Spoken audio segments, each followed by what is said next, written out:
Lubao. Titignan daw nila. So, galing kami San Fernando. So, didiretso muna kami ng McDo. Madami namang McDo sa San Fernando. Oo nga. Pero dito pa rin kami pupunta. Kasi Mga naniniglo. niniglo sila. Follow nyo yun. Mahal mo nyo yun? Ayun, gusto nila. Happy Meal daw, yung isa. So, sige. Punta kami sa McDo. Tingnan natin kung ano pinagkaiba ng McDo San Fernando. Yung McDo, diba? Baka yung letter M baliktad. Oo, baka Lokdo siya, hindi siya McDo. Tingnan natin guys, ano yung pinagkaiba ng lasa. Nananagkat kasi si Pakundo. Imagine, nag-travel pa kami from San Fernando to Lubao para lang makatikman ang Lubao McDonald's. O, nalalapit na kami guys. So, ito yung daan sa Lubao. So, ayan. Yung pasaway sa kalsada.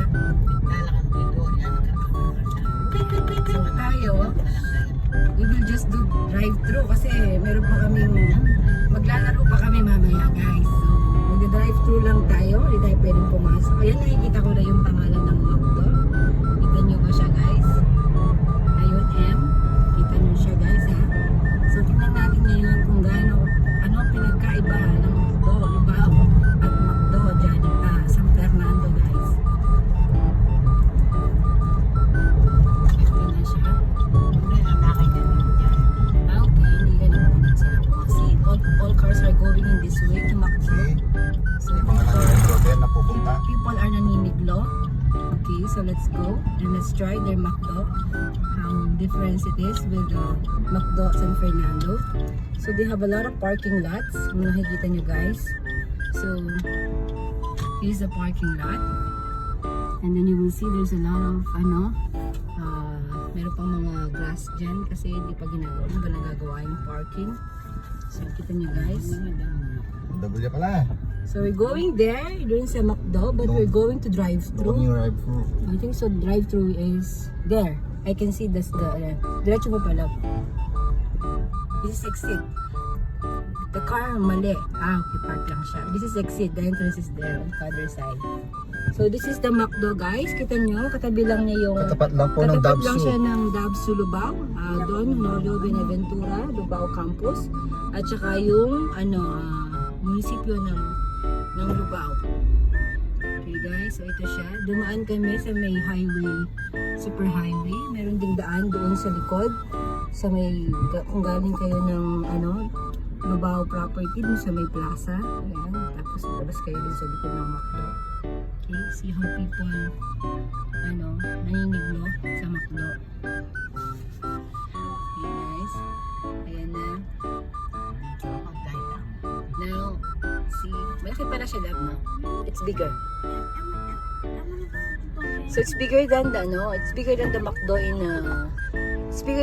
in Bolaco, no? It's bigger. So yeah, we're going to drive through, so we're going straight rather than doing a parking. So mali siya. This is exit. Pumasok siya sa exit, guys. Nandito tayo yung drive-thru.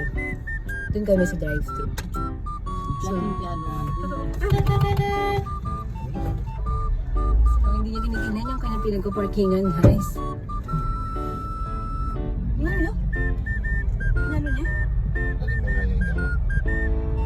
Okay, so this is the drive-thru. So people are they wanted to take a picture taking lang kaya sila tapos mag-drive-thru lang kami guys. So ito siya.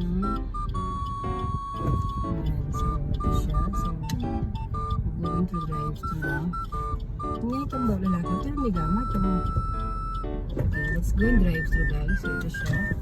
So this way. Ay, Latina. This way. Maliit nga niya ang drive-thru niya. So this is the drive-thru. So napakasikip. Napakasikip ng drive-thru niya. Ikwa. So napakaliit. Be careful. Napakaliit tayo ng drive-thru niya guys. Hindi yung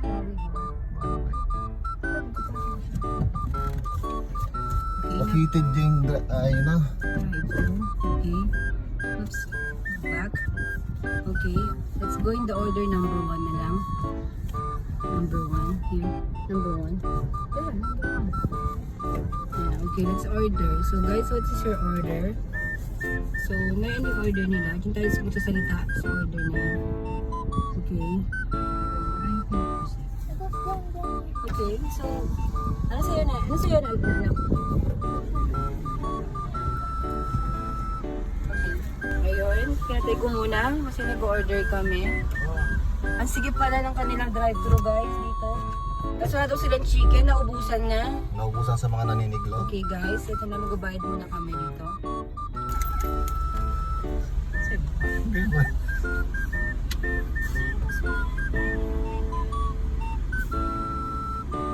So, dadami ng kiosk. Dalawa yung kiosk nila for ordering.